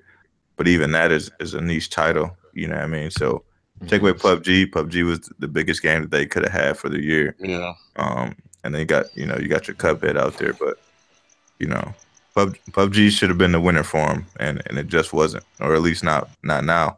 Maybe they'll rebrand it, you know what I mean, top of 2018 once it gets passion and whatnot. You know what I mean? They're definitely going to continue to ride the hype train, for it. So it'll just be interesting to see, how the narrative shifts in 2018 for Microsoft. No, hey, B, I'll say. Go ahead. No, just say B. I'll say this much, man. I'm on that enhanced title screen, man. Oh yeah, man. You gold chain gaming, man. Everything got to be enhanced, man. see, for me, man, I don't know. It ain't about that, man. It's too many games to play, man. And Microsoft, they ain't giving me enough. So until they give me this is what happens to turn it on when you cancel studios, man. Yeah, this is what happens. Yeah. You have nothing to lean on. Yep. You have to lean on your same three, and those are tried and true. Don't get me wrong; those are great games. Am I over them? For the most part, I've been playing them, on the 360 era as hard as fuck. I've been playing them through. I'm over it. But the masses, they still love it. Yeah, they do. Right. So I guarantee it will be better for them. And those games are for me. Most of them aren't, but it's more. You know what I mean? Yeah. More than this year. This year fucking sucks. So, Crackdown, State of K2, and whatever else we might see down the pipeline. 2017, man, is old powers. Hey, Oda, you're bonding again, man. Yeah, you went out. Yeah. Yeah, but basically, I mean, what he's saying, if this year was horrible for them on the games front, and then it was pretty bad because it looks like this is the first time in history a new console launched and has not sold more than the existing hardware that was on the market. So that's we'll know tomorrow the full numbers. So they just 2017 they just had a lot of stuff going against them. They just couldn't get stuff going, and they do have content coming next year. I'm looking forward to State of the K2. I'll check out Sea of Thieves and see how that is. Crackdown is rough. I really don't think they're gonna release that game. I think you think it's gonna be canceled too. I do, because it was supposed to release this year, right? And they can't do it. They can't do that, man. If they do that, then people is gonna laugh at them. Why not? They canceled Scalebound, their biggest IP this generation, that everyone, even PlayStation, Nintendo guys, was looking forward to that game. If you had the nerve, you invested all this money, they spent all these years working on that game, and you saw fit to cancel it, then a game like Crackdown is nothing to you. Because at the end of the day, we saw those actors, those B-list actors playing that game, and yeah, they didn't know what they were doing, but the game visually and gameplay wise looked just like a Xbox One. I mean, the original Xbox game. It was nothing next gen about it. People can say, "Oh, that's just the art style." Don't give me that. I was in the Fables Legend beta. That game was beautiful. That's art style. Yeah, that game was that's beautiful. art style. Yeah. So I don't know. And I mean, I don't know, man. I played Crackdown 3, and it wasn't nothing to write home about. I'll tell you that. But yeah, I will say that that multiplayer might revolutionize everything. But we haven't seen shit yet. So what happened to the cloud? Wasn't it? What happened to the that's destruction? what I'm saying. Pay attention to what they said. Well, Shannon Loftus and all them talking about Crackdown 3. That multiplayer mode is a separate entity. So that mode wasn't ready. I'm pretty sure the single player was, but that multiplayer was not ready, and that's why it's its own entity. I had a feeling they were going to launch the base game and have that later on, that multiplayer mode. It's called like Wrecking Ball or some shit. Yeah, but 2 years ago, they were supposed to give us in the summertime. 2 years ago, they were supposed to give us the beta, the beta for the multiplayer. We were supposed to have been testing it out and everything. And then they canceled that, and then we didn't hear anything else about that game for a complete year. That's because what they promised on the multiplayer, even though it looked amazing, it's not ready. Yeah. I don't know, guys. What I saw at PSX, comparing that to 2018 would Sea of Thieves, Crackdown, and State of Decay, it's a non-starter. And I know guys are going to say, wait to E3. But here's the thing about it.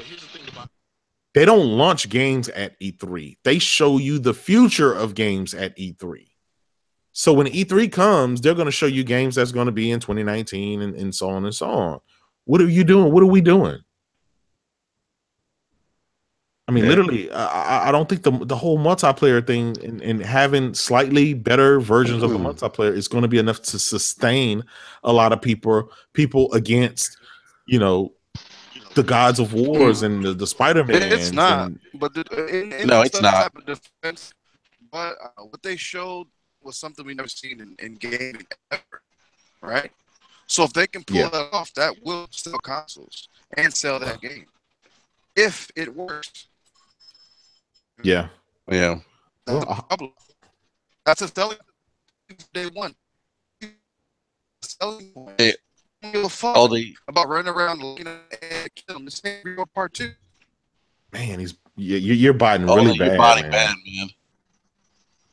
He's had mic issues the entire time he's been on. Yeah, I think he's at work, so I think that's why he's on his cell phone. Gotcha. But here's the thing, okay? Now I'm a multi-console owner, and I game on everything. I spend an hour on the PlayStation, then I'll go to the Switch, and then I'll go on the X, and then I'll go back to PC. So I have friends all over, and I game all over. Microsoft's situation isn't as dire if you don't compare it to anything. But once you start comparing it to the Switch and all of the games that they have coming and that they've released, and then when you start comparing it to 2018 from Sony's lineup and stuff that we don't even know yet, it looks dire. And I don't want to be the doom and gloom guy. I just feel like they have so much money that they, as a corporation, maybe they can lend some money over, or I don't know, something has to change. Something has to change. Well, you got to remember something too. I mean, as long as as long as they're profitable as a division, they're fine. I mean, at the end of the day, that's what matters most. Yeah, but as a gamer, I don't care how much money they're making from their services and stuff. I care about the games because I know. I know, but I think from a corporate perspective, though, they're obviously, if they're making money, they're fine. I mean, I completely understand. I agree with what you're saying because, as a gamer, I'm like that doesn't matter to me. I want new IPs from them. I got into the Xbox ecosystem 16, 17 years ago now. And I was part of that time or experience that time, which I think a lot of people are new to Xbox. They don't get that. The OG Xbox days where I keep telling people this Ninja Gaiden was a console exclusive for their first console. I mean, think about that. Mm-hmm. That was a big deal. Yeah. We don't see that anymore from them, that level of aggressiveness. So I don't know. We'll see what happens. We'll see what happens. Who knows? I will say this. I do like the hardware. I think they did a good job with the X. Give them credit where credit's due. No, As they you say, B Money, I'm a gold chain gamer now. Again, they nailed it with the hardware. 60 fly. I mean, the system is powerful. If you do play Gears 4 with the updated patch and everything, the game looks beautiful. If you play Shadow of War, those textures and everything are beautiful. But yeah, I mean, here's where things start to unravel. Outside of that, what am I going to have coming forward? I'm always looking ahead. I'm always like, man, I can't wait for this to launch and that to launch. And eventually I'm going to get tired of playing Halo 5. I mean, I've been playing it for the last 2 years. I'm going to get tired of Gears 4. I've been playing it for the last year and a half. I'm going to get tired of playing that stuff. Do you guys think Gears and Halo is going to be launched next year? I mean, do you guys think that's possible? We'll see those games at E3. I don't think they'll launch next year, but I think we'll see them. I mean, they'll probably tease Halo 6. I don't know if it'll be anything major. It'll be probably pretty similar to the way they teased Halo 5 initially. I mean, I don't think we'll see Gears anytime soon. They really need to push the Sea of Thieves thing and see if they can do something with that. And hopefully, they got a new IP up, under their sleeves for the holiday season, because my biggest gripe with Microsoft is that we don't have a roadmap. So, you know what I mean? We know that the big four are supposed to come out sometime in 2018. As much as people give Sony gripes about their release dates, none of those games for Microsoft have release dates either. You know what I mean? So we have no idea when those games are coming out. They just say in 2018. So, what does the holiday season look like for Microsoft next year? Because that's when they usually release all of their games. So, I don't know what to look forward to. Maybe they have 1 or 2 games that they release next year. But just looking at their track record, I mean, look at this year. We got a remaster of Recore, Super Lucky's Tale, and a Forza game. So if I look at their track record from this year and last year, am I going to be super excited with whatever they release in the holiday season? You know what I mean? If they're going to only release 1 or 2 games, when I can look at Nintendo or just look at PlayStation itself, like Yakuza 6 is coming out next year. Yakuza Kiwami 2 is coming out next year. You know what I mean? Like Ni no Kuni is coming out next year. In January, yeah. Next month. Shenmue 3 is coming out or supposed to come out next year. Like they got so much stuff. You know what I mean? They have so much stuff that's coming out on another platform, and all of it is not first party content. And as much as Phil is like, oh, I don't want to lock up third party deals or whatnot. At this point, I think you kind of have to. You know what I mean? Give your base something to be proud of, or something to champion. You did it with PUBG, or at least for a limited time. You know what I mean? Like, go get something else. Give your base a reason to champion a game and be proud of something they have, and not just talk about they got the best version of whatever third party game is out there. Yeah, guys, Capcom is hurting for money. They're up. They can be bought. The Hitman developer, 3D Idols, I think that's the name of those guys. They can be bought right now. They're looking for a buyer. We had the last Hitman was actually pretty good, by the way. Yeah, it was. Yeah, and then we had the studio, the Titanfall team that Respawn. Yeah, Respawn could have been bought. If you really want to show me your actions, not just lip service, why didn't you get these deals? Why didn't you close the deal? Why didn't you make that happen? This is how you instill confidence. You go out and all of those IPs. Capcom they're sitting on a gang load of IPs. They can get some games out within a year. That they can get some exclusive deals. Sony was able to get Street Fighter. Now they got the Street Fighter, the arcade edition coming. That's going to be exclusive. You got Devil May Cry 5 that's rumored to be exclusive for PlayStation. Like, what are you doing? The opportunity is slipping out of your hand, and you're constantly telling us, yeah, we're going to invest, we're going to do this, you're going to do that. You're giving us lip service, but when the opportunity fall in your hand, you pass on it. And so I'm questioning, should I be listening to you? Like, what you're telling me is not adding up. The opportunity is there. I would love for those guys to go and buy Capcom, and you got the deal with Dead Rising. You got that for a limited time. Talk to Capcom about more of their IPs besides that. It's like, it's not rocket science. How amazing would it be for Microsoft to come out at E3 and say they got Dino Crisis? Facts. Facts. I mean, running on the X, running at 4K.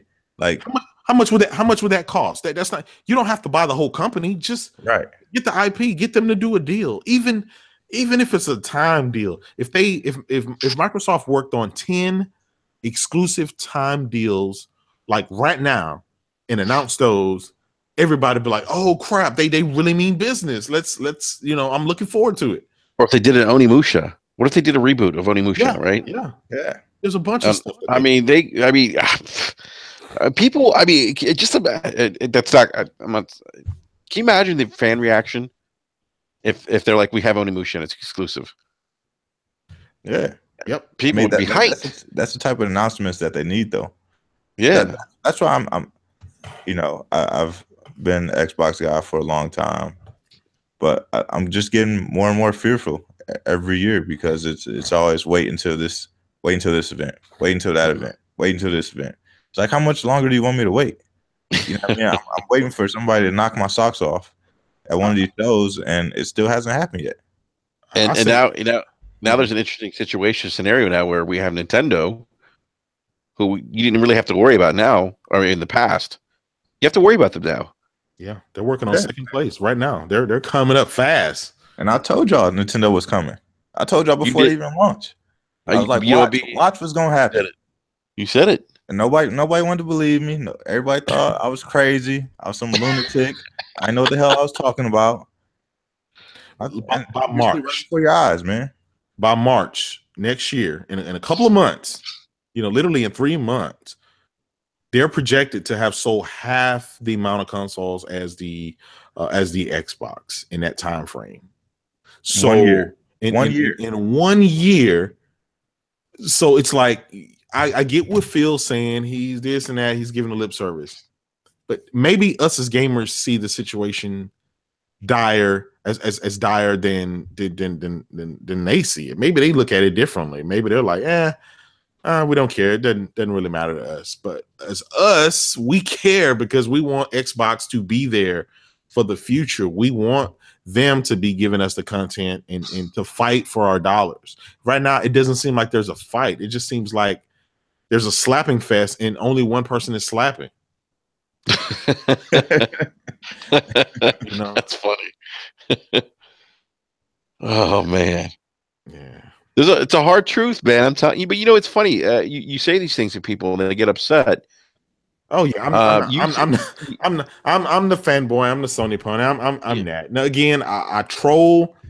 I have respectful trolling, and I like jabbing at my friends. So the guys that I'm jabbing at, those are guys that I communicate with on a day-to-day basis. So from the outside, you're looking like I'm starting trouble. But here's the thing about it: there is some truth to everything. That's what I'm saying. There's some truth to what you're saying, and I share some of the same sentiments you do. B Money does as well.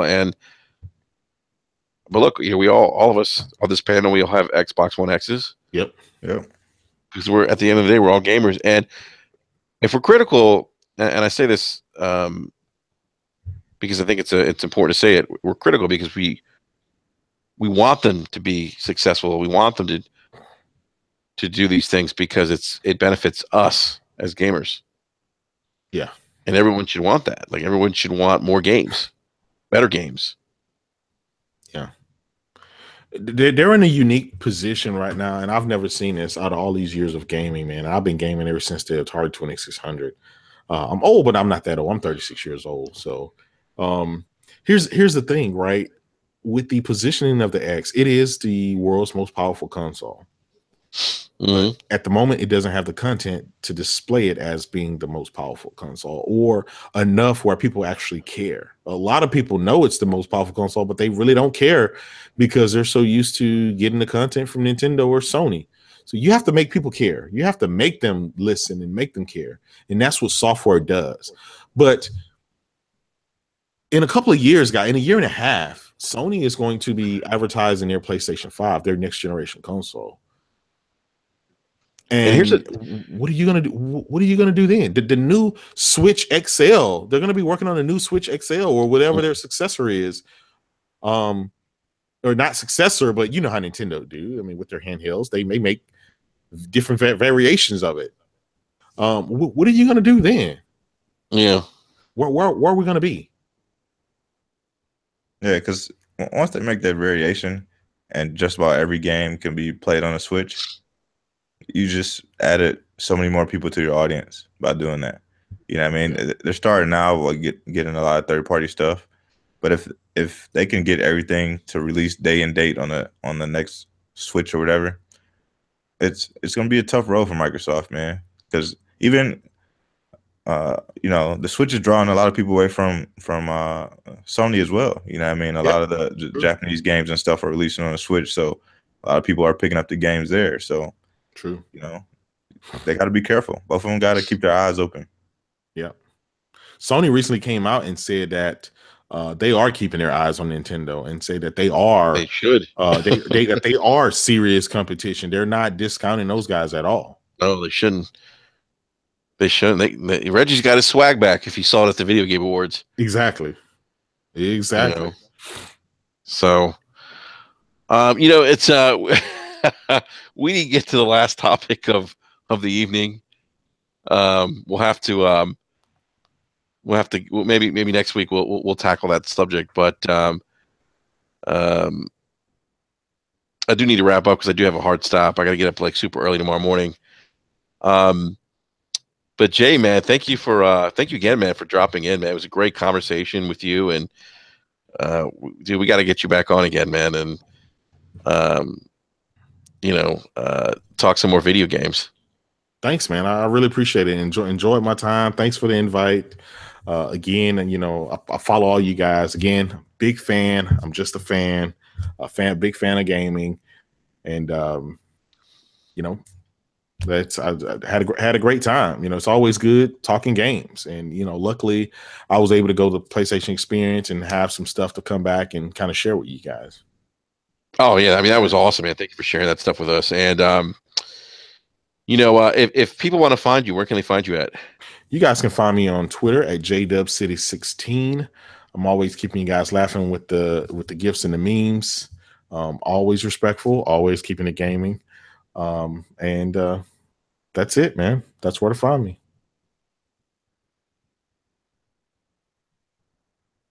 All day, man. Thank you for popping in kind of last minute here. Yeah, man. It's been a pleasure, dude. Sorry about the bottom, bro. I'm at work, so. Nah, man. No worries, man. It's all good. It's all good. Yeah, you guys can find me at allday_digital. Pettiest gamer with an Ethernet cable, man.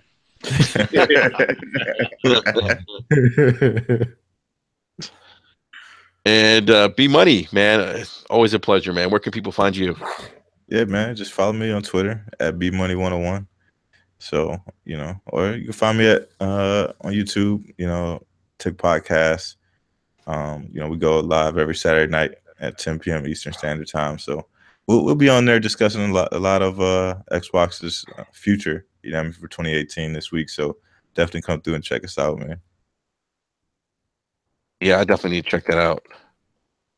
I know that someone who's been very adamant about wait till next year. Yeah. On Tick. So I'd be interested to hear that perspective. Hey, see if it's changed. Some of us like to still hold on. Some of us, can face the facts, man. But it's all good. It's all love. Those guys still my brothers. So at the end of the day, it's Tick fan for life.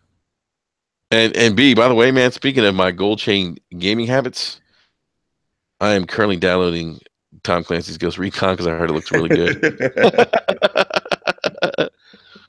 Oh, dude, I want to get that free Predator DLC, man. Yeah, it comes out tomorrow. Drops tomorrow. Tomorrow, yeah. I cannot wait. Go to the chopper. That's what I'm seriously. That's what I'm screaming that. Yeah, we gotta check that out, man. Dude, we should, man. Yeah, I got to download it too, man. So whenever you're ready, just let me know. Yeah.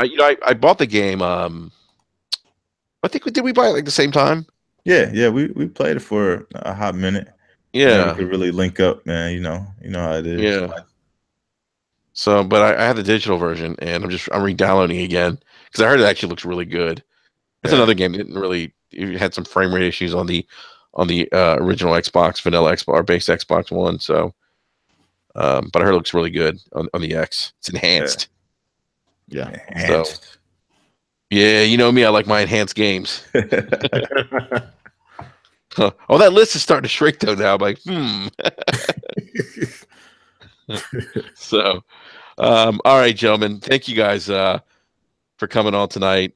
Great conversation as always, and we'll be back again next week, and hopefully we'll get to we'll probably get to we'll do our year in gaming review for 2017 next week, but also next week we'll be giving away as many of you may know, we've Chicken Spaghetti, who's a great member of the Twitter community, the gaming community.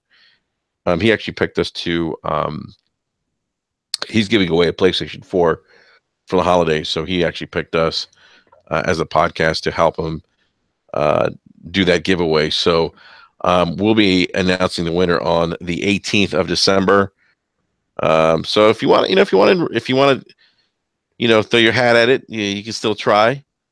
But we'll be picking the lucky winner on the 18th next week. So looking forward to that. So since other than that, since we're gonna do that giveaway, I'm gonna just throw this out there real quick.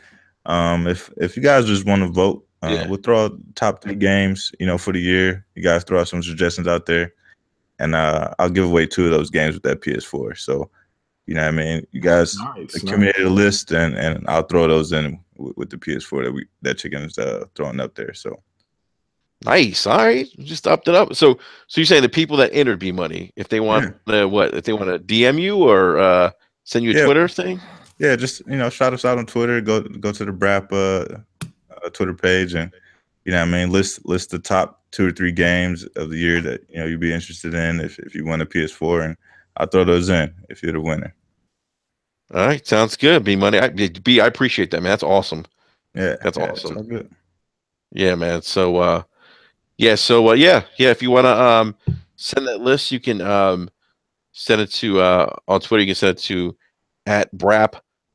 @brap_podcast to do that, and then as B Money said, he'll give away those 2 games along with the PlayStation 4. So also don't forget to check out Loot Chest Radio. Myself and All Day are co-host on that with Jay Fonzarelli and Saltiest Gamer. Is it Saltiest Gamer or Saltiest Gamer? Saltiest Gaming. Thank you, Saltiest Gaming. I always get that confused, man. Just call him Salty. Salty. Where's Roach? So yeah, it's us 4, and again, no fanboy stuff. It's pre-recorded, and we always drop the podcast on iTunes. And is it on SoundCloud too? I don't remember now. Nah, it's on Stitcher, and I don't know. He said he was going to do SoundCloud. He was thinking about it. I'm not really sure, but definitely iTunes, Stitcher, and YouTube. Yep. So definitely check out Loot Chest Radio. You can actually follow us at Loot Chest Radio on Twitter as well. So definitely check us out. But all right, to all the gamers out there, remember to just have fun playing games. That's what it's about. It's not about arguing. It's not about calling people names, getting into console wars, stalking game journalists. It's not about that. It's about having fun. So on that note, we'll catch you guys next week. Peace.